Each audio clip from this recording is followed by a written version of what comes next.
We got this antique dresser from a client who bought a tallboy from us. And as you can see, it's dark and gloomy and the drawer needs some repair.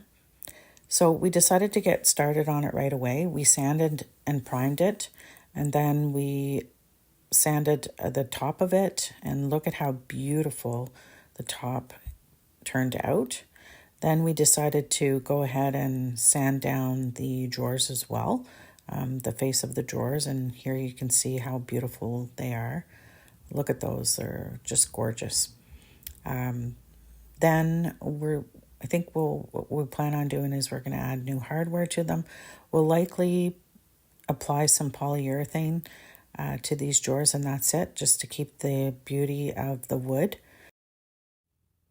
Then we'll go ahead and paint the dresser, and it's pretty much ready to go.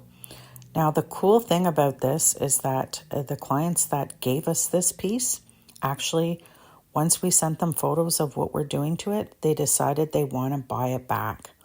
So how cool is that? What do you think?